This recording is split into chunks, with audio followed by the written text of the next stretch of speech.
دشمن گئے, ہمارے اوپر آ گیا گئے, مسجدیں غیر محفوظ گئے, شریعت غیر محفوظ گئے. کیوں غیر محفوظ گئے؟ کیا آپ نے کبھی دین کی دعوت پیش کیا ان کے سامنے؟ کیا کبھی آپ نے دین کی دعوت پیش کیا ان کے سامنے؟ یہ خمیازہ ہے میرا اور آپ کا, دین کی دعوت نہ پیش کرنے کا یہ بدلہ ہے. اگر آپ دین کی دعوت پیش کیے ہوتے, بھلے وہ اسلام قبول نہ کرتے, کم از کم اسلام کے خلاف. ہم نے آپ کو پیدا ہی کیا ہے اس لیے کہ آپ لوگوں کے لیے بنائی گئی ہے. جو دین آپ کے پاس موجود ہے, جو قرآن آپ کے پاس موجود ہے, جو توحید آپ کے پاس موجود ہے, جو اللہ کے نبی کی شریعت آپ کے پاس موجود ہے, تمہارا مقصد ہی یہی ہے کہ آپ نے توحید کو جان لیا, زندگی بسر کرتے ہو. جتنی زندگی ملی ہے, جتنے لوگ آپ کے پاس موجود ہے, آپ اس دین کی دعوت کو لوگوں تک پہنچائے. یا ایھا الذین آمنوا اتقوا اللہ وقولوا قولا سدیدا یصلح لکم اعمالکم ویغفر لکم ذنوبکم ومن یطع اللہ ورسولہ فقد فاز فوزا عظیما. تمام تعریف و توصیف و کبریائی و بڑائی اللہ سبحانہ و تعالیٰ کے لائق و زیبا ہے, جس نے ہم تمام کو امت محمدیہ میں پیدا ہونے کا شرف بخشا. انگن درود و سلام ہو تمام انبیاء کرام پر, بالخصوص جناب محمد رسول اللہ صلی اللہ علیہ وسلم کی ذات مقدسہ پر, جنہوں نے دین اسلام کے تعلق سے بے شمار تکالیف برداشت کیے. مختصر سی حمد و ثنا کے بعد جو باتیں قرآن و حدیث کی روشنی میں آئے, اللہ ہم تمام کو اس نے عمل کی توفیق عطا فرمائے. محترم حاضرین مجلس, مختصر سی حمد و ثنا کے بعد میں اپنے اصل موضوع کی طرف آتا ہوں. اس جمعہ کی مناسبت سے جو موضوع متعین کیا گیا ہے, حالات حاضرہ اور دعوت دین. اللہ تعالیٰ سے ہم دعا کرتے ہیں کہ اللہ تعالیٰ ہم تمام کو دعوت دین کرنے کی توفیق عطا فرمائیں. آج جو حالات بگڑ رہے ہیں اور مسلم امت پر جیسے دشمنان اسلام مسلط ہو رہے ہیں, قرآن و حدیث کا اگر آپ مطالعہ کریں گے تو آپ کو معلوم ہوگا اس کے بہت سارے علامات اور بہت سارے وجوہات آپ کو ملیں گے.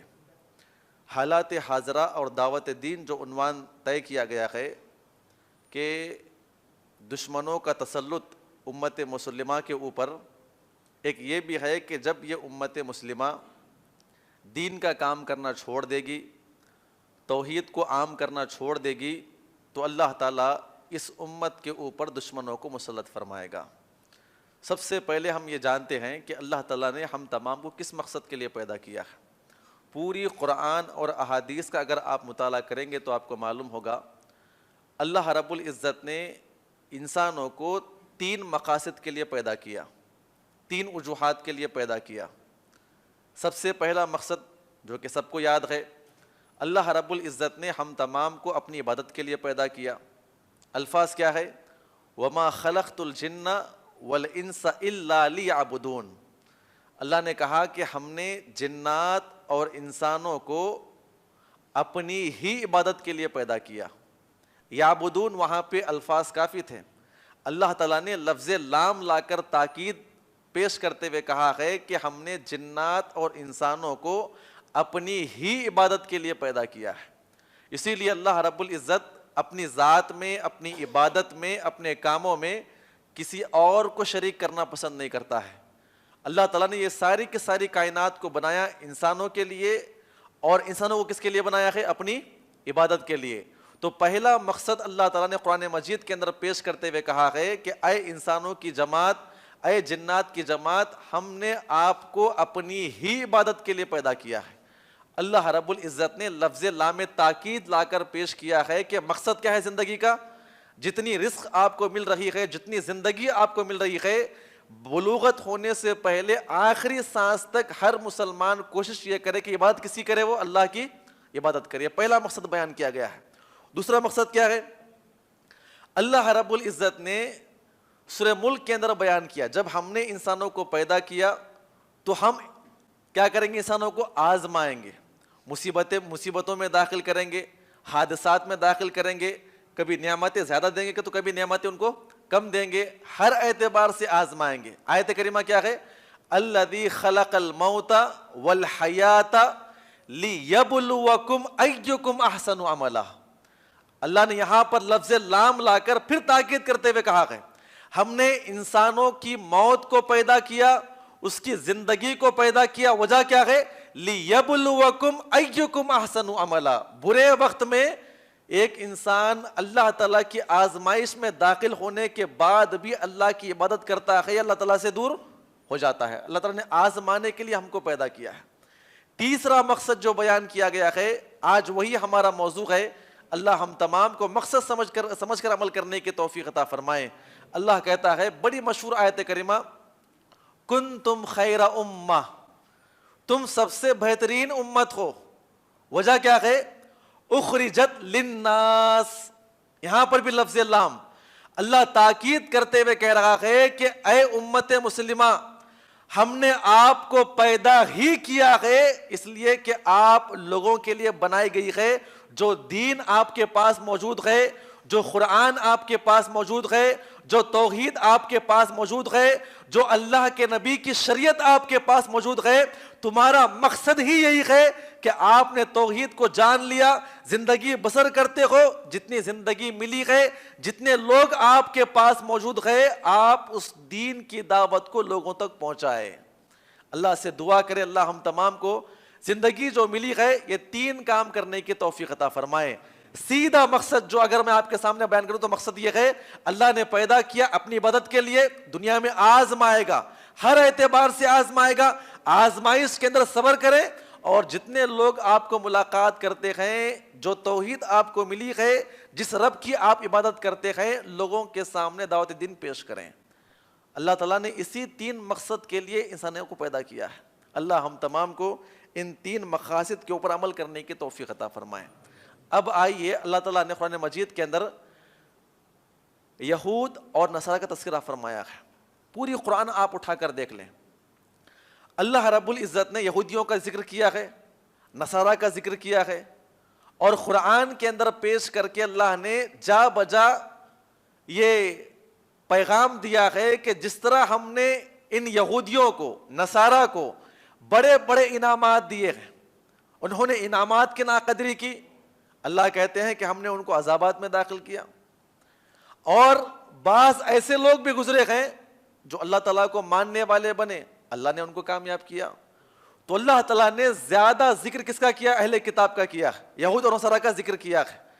اللہ نے سورہ بقرہ کے اندر بیان کیا, بڑی مشہور آیت کریمہ آپ جانتے ہیں. آپ یہاں سے ذرا ذہن لگائیں, اللہ سے دعا کرے اللہ ہم تمام کو حسن عمل کی توفیق عطا فرمائے.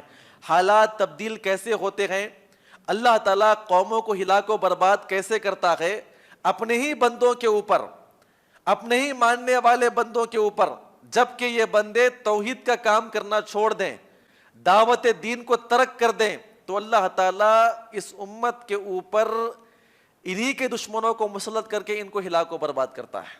کیا آیت کریمہ ہے؟ پہلے آپ ان کے مقام کو سمجھیں. یا بنی اسرائیل اذکروا نعمتی التی انعمت علیکم وانی فضلتکم علی العالمین. بڑی مشہور آیت کریمہ آپ جانتے ہیں. اللہ نے کہا کہ اے بنی اسرائیلیوں, اے یہود و نصارہ, اللہ کی اس نعمت کو یاد کرو.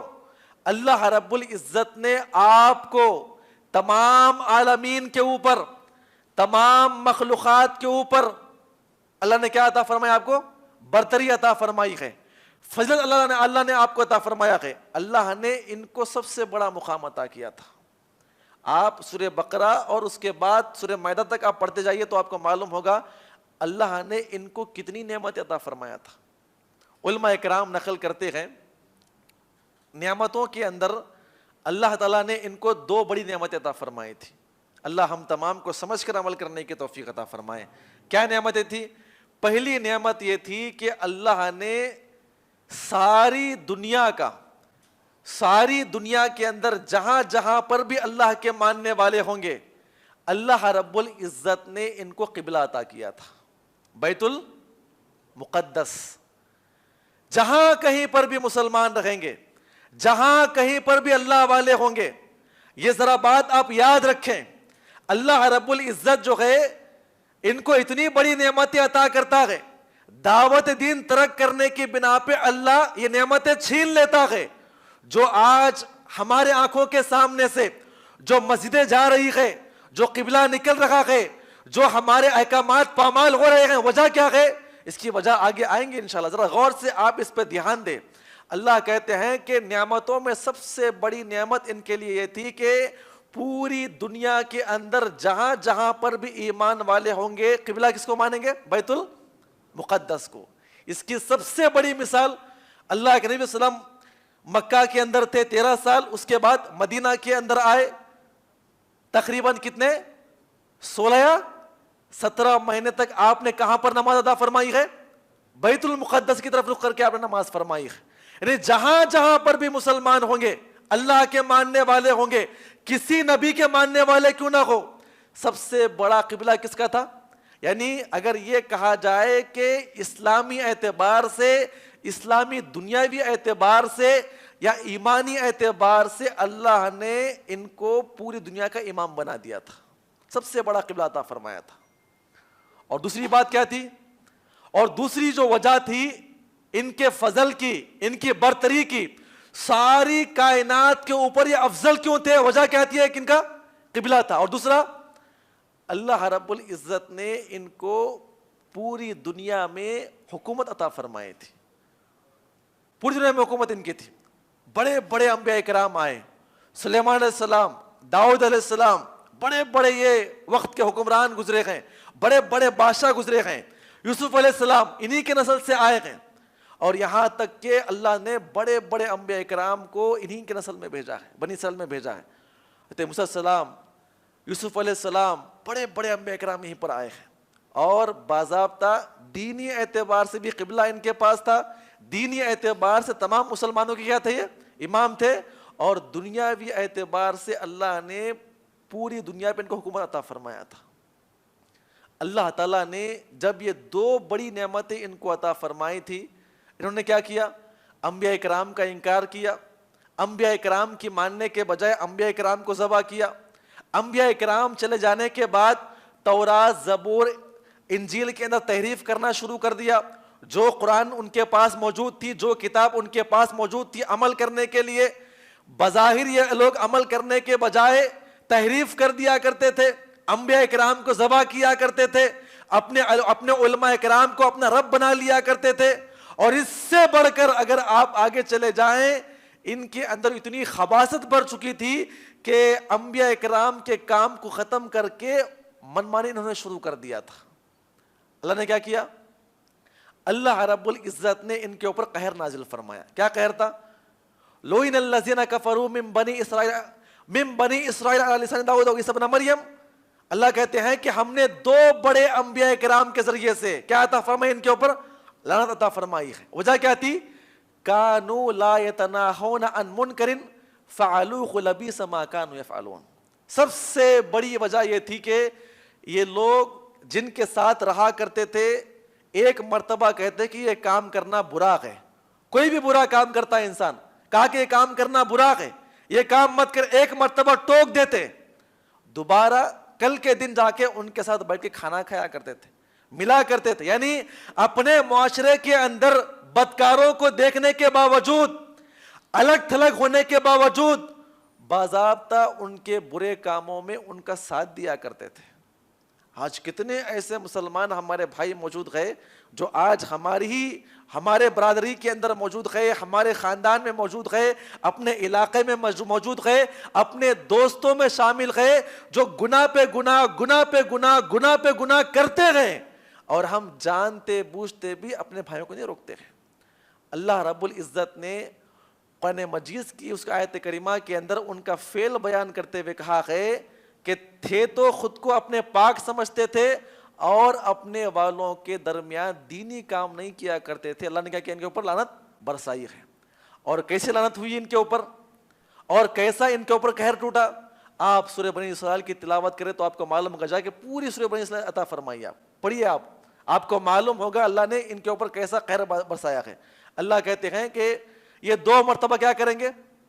یہ 2 مرتبہ غلطیاں کریں گے, فساد پھیلائیں گے. ہوگا کیا اس کے مقابلے میں؟ اللہ رب العزت 2 مرتبہ ان کے اوپر دشمنوں کو مسلط فرمائے گا. کیا آیت کریمہ ہے؟ فَإِذَا جَاءَ وَعْدُ أُولَاهُمَا أُولِي بَعَثْنَا عَلَيْكُمْ عِبَادًا لَنَا أُولِي بَأْسٍ شَدِيدٍ فَجَاسُوا خِلَالَ الدِّيَارِ. جب انہوں نے انبیاء اکرام کے راستے کا انکار کیا، دعوت دین کو ترک کر دیا، انبیاء اکرام کو ذبح کرنا شروع کر دیا، جو تعلیمات آسمان سے ان کے پاس آئی تھی اس کا انکار کرنا شروع کر دیا، دعوت دین کرنے کے بجائے گناہ گاروں کے ساتھ رہنا انہوں نے شروع کر دیا. اللہ کہتے ہیں کہ ہم نے انہی لوگوں میں سے ایسے شدید دشمنوں کو ان کے اوپر مسلط کر دیا. کیا کرتے تھے؟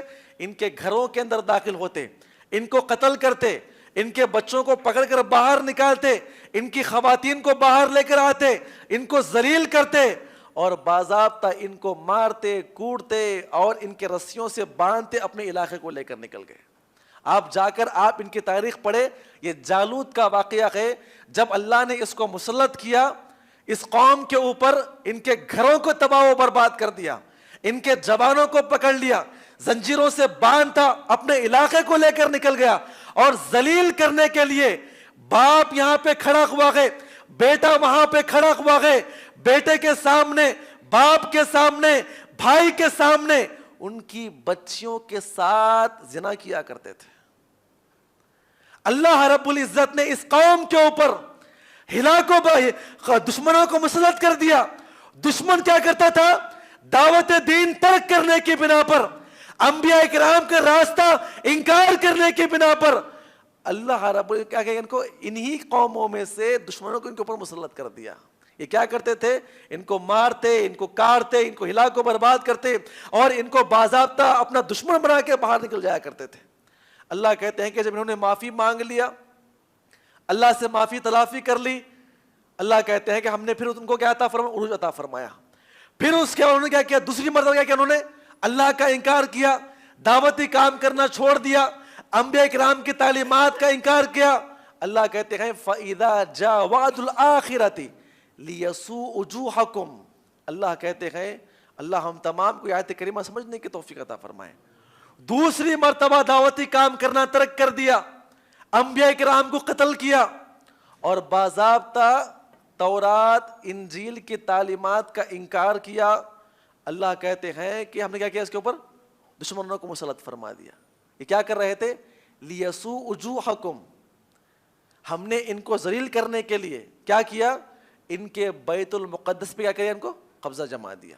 دشمن آتا بیت المقدس کو تہس نہس کر دیا، ان کی آنکھوں کے سامنے توڑ دیا اور ہیکل سلیمانی توڑ دیا. آپ جا کے پوری تاریخ پڑھے آپ ان کی. علماء کرام نقل کرتے ہوئے کہتے ہیں کہ جب انہوں نے دعوت دین کو ترک کر دیا، انبیاء کرام کی پامالی کی اور جو تعلیمات ان کے اندر بیان کی گئی تھی جب انہوں نے انکار کیا، اللہ نے کیا کیا؟ ان کے اوپر دشمنوں کو مسلط کیا. دشمنوں نے دو کام کیا. پہلا کام کیا، پہلی مرتبہ داخل ہوئے، ان کے جوانوں کو قتل کیا، ان کی بچیوں کے ساتھ زنا کیا، ان کے آنکھوں کے سامنے ان کی بچیوں کو برہنہ کیا. یہ ایک سبب بیان کیا گیا ہے کہ جس امت کو کتاب دی جائے، جس امت کے اندر نبی آ جائے، جس امت کے اندر تعلیمات آ جائے، پوری دنیا کو پیدا کرنے کا مقصد کتنا ہے؟ صرف 3 مقاصد ہے. پیدا کیے گئے اللہ کے لیے، اللہ کی عبادت کرو، جو دین آپ کو ملا ہے وہ لوگوں کے سامنے پیش کرو، اس کے علاوہ کوئی اور مقصد نہیں ہے آپ کے پیدا ہونے کا. جب انہوں نے اپنے مقصد کو ترک کر دیا، اللہ رب العزت بیان کرتا ہے کہ ہم نے کیا کیا؟ ان کی مسجدوں کو ہم نے کیا کرے؟ ہلاک کو برباد کر دیا ہے. اس کے بعد کس کا دور آیا؟ جناب اب غور کریں، اللہ سے دعا کریں اللہ ہم تمام کو نبی کی طرح دعوت دین کرنے کی توفیق عطا فرمائے. اللہ کے نبی یہود و نصارہ کے بعد آتے ہیں. آپ غور کریں میرے بھائیوں، مکہ جیسی سرزمین کے اندر آپ پیدا کیے گئے، 40 سال تک آپ رہے اور وہاں سے توحید کا کام آپ نے شروع کیا، دعوت دین آپ نے وہاں سے شروع کیا. چند غلام صحابہ کرام اسلام قبول کیے، دین کے اندر داخل ہو گئے، قربانی کا جذبہ، دعوت دین پیش کرنے کا جذبہ ان کے اندر آ گیا. اللہ تعالیٰ نے ان کو اتنا مقام عطا کیا، یہاں سے کہاں پر آئے؟ مدینہ آئے اور مدینہ کے اندر رکھے. اللہ رب العزت نے مکہ سے جب صحابہ اکرام مدینہ آئے اللہ نے ان کی قربانیوں کو قبول فرمایا. کیا قربانیاں تھیں ان کی؟ اللہ ہم تمام کو قربانی کرنے کی توفیق عطا فرمائے. جان کی قربانی, مال کی قربانی, اپنوں کی قربانی. بیوی نے اسلام قبول کیا, شوہر کو چھوڑ رہی ہے. بچوں نے اسلام قبول کیا, ماں باپ کو چھوڑتے ہیں. ماں باپ نے اسلام قبول کیا, بچوں کو چھوڑ دیتے ہیں. بڑوں نے اسلام قبول کیا, چھوٹوں کو چھوڑ دیتے ہیں. اور چھوڑنا ہی کافی نہیں تھا, ہجرت کرنے کا جب حکم دیا گیا, ایک بندہ وہاں سے نکلتا ہے خاندان والوں کو ترک کر کے, اس سے بڑھ کر جائیداد کو قربان کیا, کاروبار کو قربان کیا, علاقے والوں کی محبت کو ترک کیا, اپنے وطن کو خیر و باد کیا. جب صحابہ کرام دعوت دین کے لیے وہاں سے کہاں پر آئے؟ مدینہ آئے. اللہ رب العزت کو اتنا پسند آیا, اتنا پسند آیا, اللہ نے کیا کہا؟ کنتم خیر امہ. کیا ہے تکریم آگے؟ اب تک کون تھے؟ کہا کہ اللہ کے نبی, آج تک آپ کے یہاں سے آنے تک, دعوت دین کرنے تک, یہ صحابہ اکرام کی مقدس جماعت جو اللہ کی راہ میں قربانیاں پیش کرتی گئے, توحید کے لیے اپنی جانوں کو قربان کرتی گئے, امر بالمعروف نہی عن المنکر کے لیے اپنی جانوں کو داؤ پہ لگا دیتی گئے. اے اللہ کے نبی یاد رکھیں, کنتم خیر امہ. اللہ نے کہا کہ قیامت کی صبح تک جتنی بھی قومیں آئیں گی, خیر والی کون ہے؟ اللہ نے اہل کتاب سے ٹائٹل کو چھین لیا اور کسے عطا فرمایا؟ انی فضلتکم علی العالمین. ان کا بڑا مقام تھا. اللہ کہتا ہے صحابہ اکرام کی قربانی, دعوت دین, ہر جگہ جانا, دعوت دین کے لیے مار کھانا, یہ قربانی پیش کیا. اللہ کہتے ہیں ان کا مقام چھین لیا. کسے عطا فرمایا؟ مسلمانوں کو عطا فرمایا. پہلا مقام تھا. دوسرا مقام کون سا تھا؟ دوسرا مقام یہ تھا بیت المقدس قبلہ ان کے پاس تھا.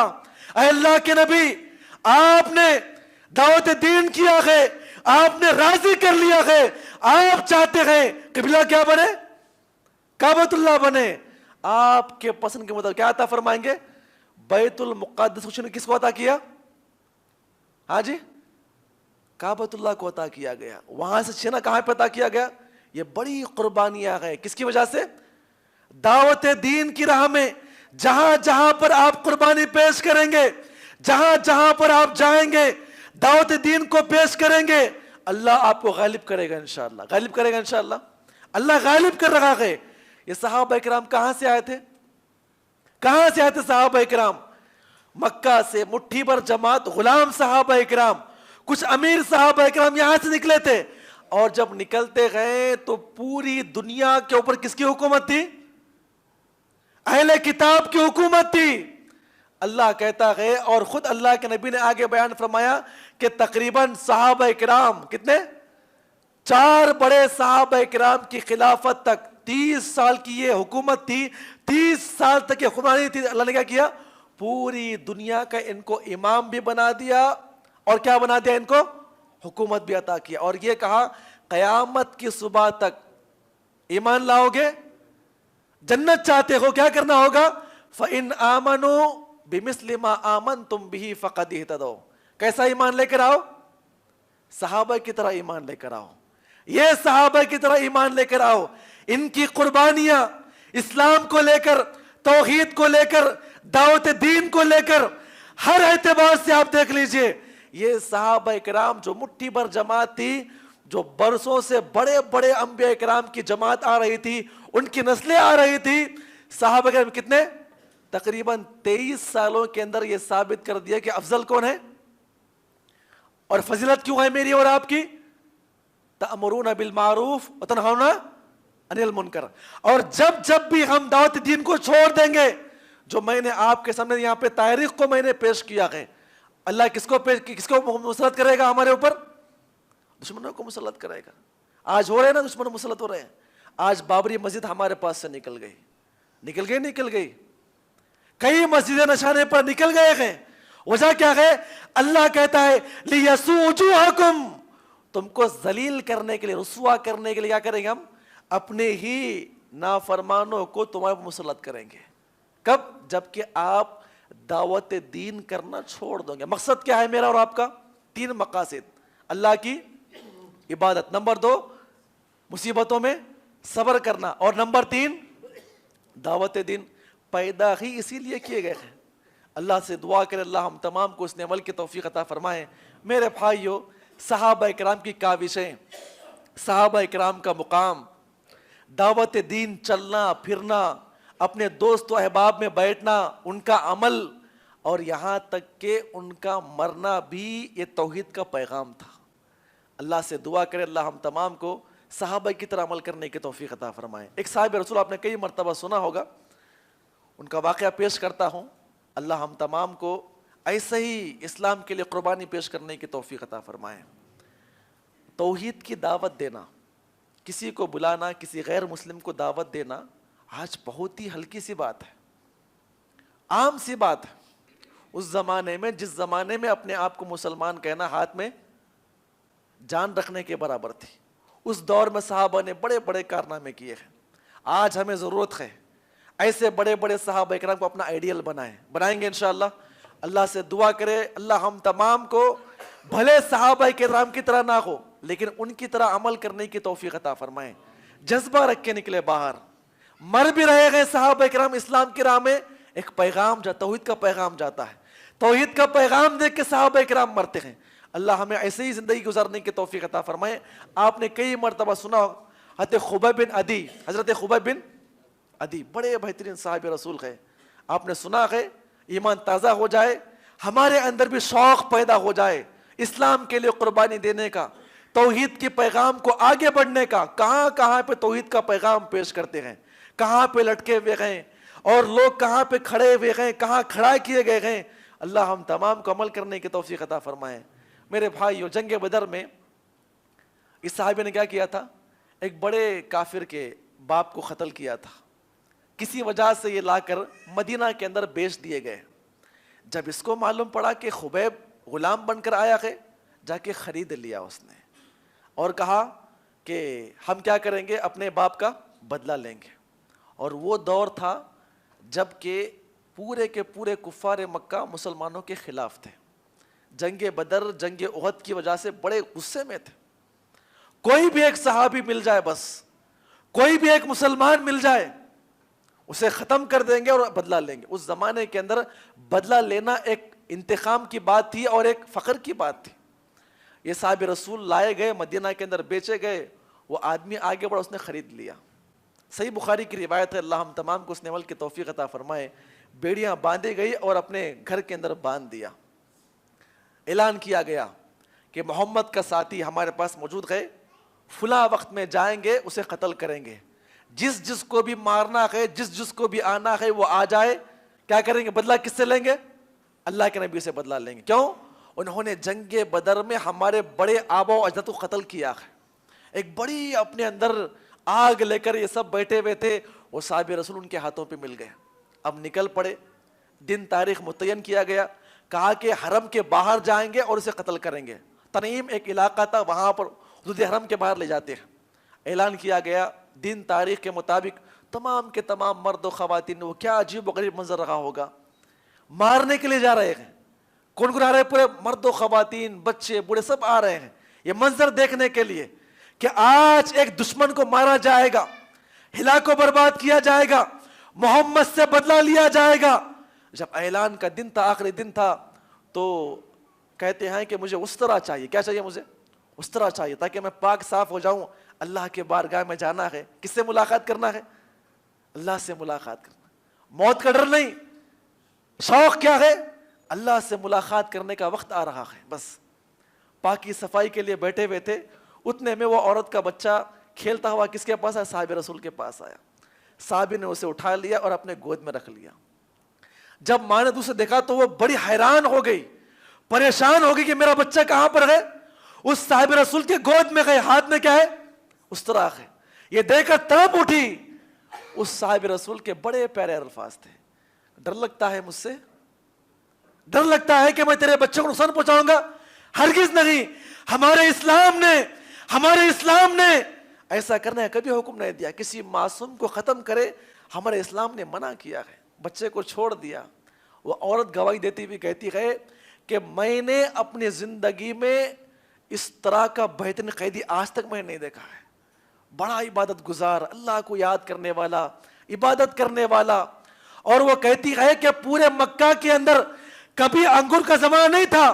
عجیب و غریب معاملہ تھا کہ اسے رزق جو ہے اللہ کی طرف سے آیا کرتا. صحیح بخاری کی روایت ہے.